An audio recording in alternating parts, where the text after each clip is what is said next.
Another good day to you, vinyl community. Mr. Rick here once again. Take a look at some of the albums of the past, so to speak.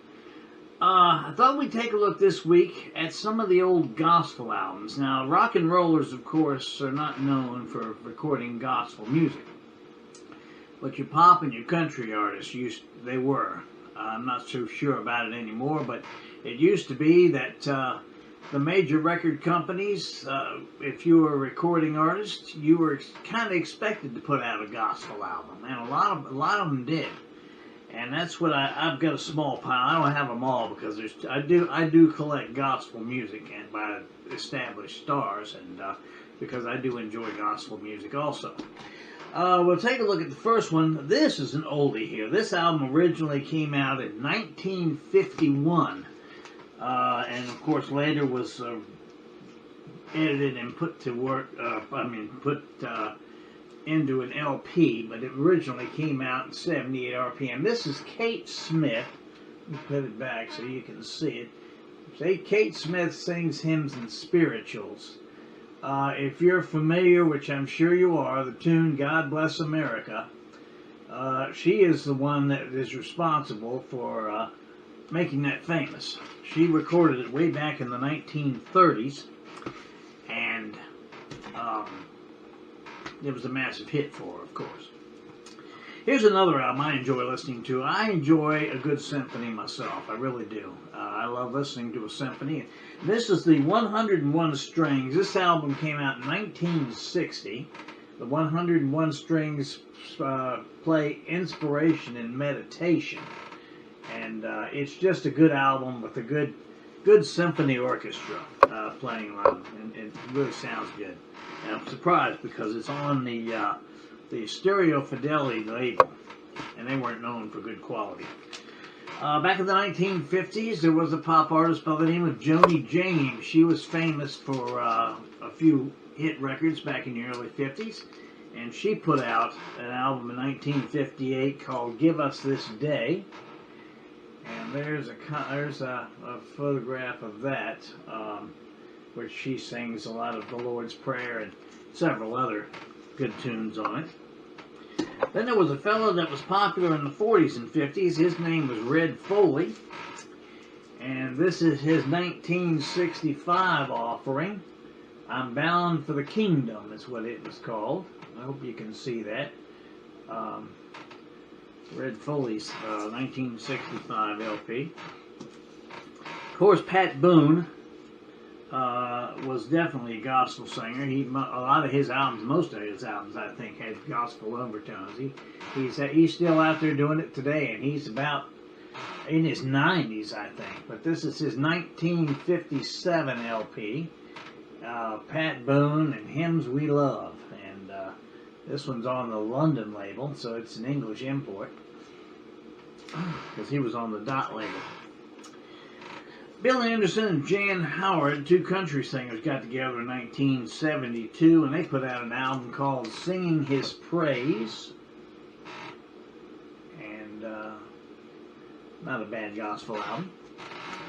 Of course, the queen of gospel, contemporary gospel music, I'm not sure if she is today, but she used to be, Sandy Patty.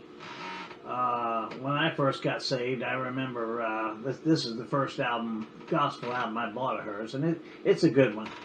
Sandy Patty she could have been an opera singer if she'd wanted to be, but she's a good gospel singer, and I'm not sure if she's still singing anymore or not. Country singer David Houston from 1967, he put out an album called Golden Hymns, and this is a good album. It's a good country gospel album. It's got a lot of, gospel, What a Friend We Have in Jesus, In the Garden, and many others, and I enjoy listening to this one. It's got a good country overtone. Flatt and the Scruggs, like I said, the old country singers, they were almost known to put out a gospel album sometime in their career. Here's Flatt and the Scruggs offering. This is from 1966, and they put out When the Saints Go Marching In, and this is also a good one. They're not well-known country songs, or gospel songs, but they're good. They're really good. And in 1958, Eddie Arnold In 1965, he became popular again.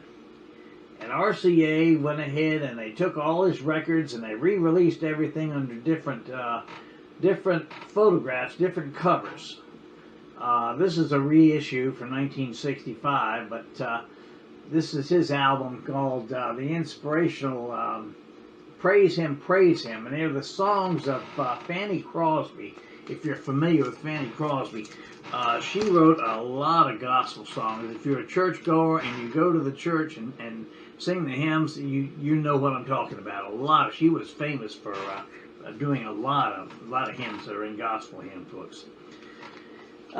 Tennessee Ernie Ford, he came along in the 1940s and had a very popular radio show, and he became famous. And of course, he was on Lucille Ball and all that. But he put out, in 1957, he put out an album called Hymns, and it took off. And that was really popular. And of course, Tennessee Ernie Ford was known for singing his hymns and recording hymns. And here's another one that they did. This is the Book of Favorite Hymns that he put out. I think in 63 is when this one came out. And one of my favorite Tennessee Ernie Ford records is when he went to San Quentin Prison in 1963, and they released an album called We Gather Together, and he recorded it with the San Quentin Prison Choir. And this album is delicious because the choir just sounds so good. It's amazing how good these guys sound. But they sing a lot of songs, a lot of gospel songs there, and do a good job on it. Harry Belafonte from 1960, My Lord, What a Morning. He was a folk singer, of course, and that's his effort at gospel music. Then there was a fellow by the name of Roy Acuff. Of course, we're all familiar with him if you know anything about country music. He's one of the country music followers, or one of the country music greats. What am I saying? And this album is from the Columbia Vaults. It's a compilation, but it's called "Waiting for My Call to Glory." And I'm not 100% sure if that was a hit or not, but that was the effort from Roy Acuff, one of the efforts, I should say. In the 1930s, there was a fellow by the name of George Beverly Shea. Now, he was really famous. In the 30s, he had a real popular radio show, and when Billy Graham was putting his team together, and Billy Graham says they couldn't believe it when they asked Bev Shea to join the Billy Graham team, and he said yes, because that was like asking Babe Ruth to join your minor league baseball team, you know.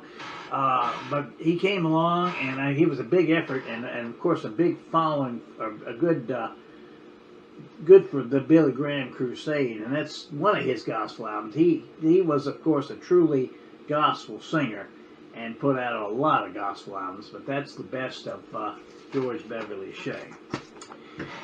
Hope you enjoyed that. I enjoy it. Like I said, I listen to gospel music as well as rock and as well as country and anything that goes along, and I do enjoy listening to music. My stereo plays just listening to records. So, well, okay, I hope you enjoyed that, and we'll get together the next time. I've got some old 78 RPM albums that I want to show you, and a few other things, and I've got a list of ideas that I'm putting together, so we'll look forward to it. Until we meet you again, this is Mr. Rick saying, if the good Lord's willing, and the creeks don't rise, we'll see you for long.